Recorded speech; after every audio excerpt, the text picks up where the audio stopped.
दोस्तों, हम खुद को मोस्ट एडवांस सिविलाइजेशन मानते हैं और हम ये मान के चलते हैं कि पास्ट की civilisation could have never been so advance and therefore कोई इस पॉसिबिलिटी को जांचना भी नहीं चाहता कि पुराने एडवांस सिविलाइजेशन के फॉसिल्स रिकॉर्ड शायद अननोटिसेबल भी हो सकते हैं। यानी कि बस हम ही एडवांस नहीं हैं, हमसे पहले भी एडवांस सिविलाइजेशन रही होगी। और इस चीज को कहते हैं द सिल्यूरियम हाइपोथेसिस, और ये 2019 में गैविन स्मिथ और एडम फ्रैंक ने दी थी। जस्ट इमेजिन कि कल को अगर हमारी पूरी इंसानी सभ्यता किसी बड़ी महामारी या किसी आपदा में विलुप्त हो जाती है, तो क्या लगता है आज से 100-200 मिलियन साल बाद जो आने वाली एडवांस सिविलाइजेशन होगी वो हमारी एग्जिस्टेंस पर सवाल नहीं उठाएगी और हम एक एडवांस सिविलाइजेशन थे?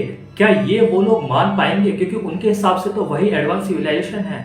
अब कुछ लोग बोलेंगे कि हम ह्यूमंस इतने बड़े बड़े मेगा स्ट्रक्चर्स बना चुके हैं, अपने कॉम्प्लेक्स मशीन से इस दुनिया पर राज करते हैं, तो आगे चलकर किसी न किसी को तो हमारे एडवांस होने और हमारे एग्जिस्टेंस का सबूत मिल ही जाएगा। लेकिन जितना आप सोच रहे हो ये इतना भी इजी नहीं है। Let me explain. डायनासोर ने इस पृथ्वी पर 150 मिलियन सालों से भी अधिक टाइम तक राज किया था और सभी स्पीसीज को मिलाकर वो ट्रिलियंस की तादाद में पृथ्वी पर घूमा करते थे। और आज उनके प्रॉपर कंप्लीट फॉसिल्स हमें ना के बराबर मिले हैं, क्योंकि अर्थ की टेक्टोनिक प्लेट लगातार शिफ्ट होती रहती है, जिसकी वजह से लैंड और सरफेस जमीन की गहराइयों में धंस जाते हैं। और इसके चांस तो बिल्कुल ना के बराबर ही है कि आज से 100 मिलियन साल बाद फ्यूचर आर्कियोलॉजिस्ट को हमारे फॉसिल्स मिल पाएंगे, क्योंकि भले ही हमारी टोटल पॉपुलेशन अब जल्द ही 8 बिलियन को क्रॉस करने वाली है, लेकिन हमने अभी भी इस अर्थ की 14.6% जमीन पर ही अपना राज किया है। और ऊपर से हमारे ऑर्गेनिक मटेरियल जैसे कि दांत और हड्डियां इतने मजबूत नहीं है कि वो 100-200 मिलियन सालों तक डिग्रेड होने से बच जाए। और वैज्ञानिकों के अनुसार हम इंसानों को इस पृथ्वी पर आए हुए 3 मिलियन साल ही हुए हैं, और जिस टेक्नोलॉजी की हम बात करते हैं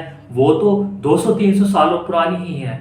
और इससे रिलेटेड मेरे दिमाग में एक और सवाल आया कि जिस एडवांस सिविलाइजेशन की हम बात कर रहे हैं वो असल में मार्स से आए हों, क्योंकि मार्स हमारे सोलर सिस्टम का एकमात्र ऐसा प्लैनेट है जो कि अर्थ से काफी हद तक मिलता है। और वैज्ञानिक भी ये मानते हैं कि पास्ट में मिलियंस बिलियंस सालों पहले मार्स पर पानी था और हमारी पृथ्वी जैसे ही वातावरण था, तो वहाँ इंसान भी होंगे। जैसे आज हम मार्स पर जाने की बात करते हैं, ऐसे वहाँ वाले इंसानों ने भी हमारी पृथ्वी पर आने की बात की होगी। और जिसके बाद मार्स पर कुछ ऐसा हुआ कि मार्स पूरी तरह से खत्म हो गया और वहाँ इंसानों के रहने लायक कुछ भी नहीं बचा, जिसके बाद वहाँ के लोग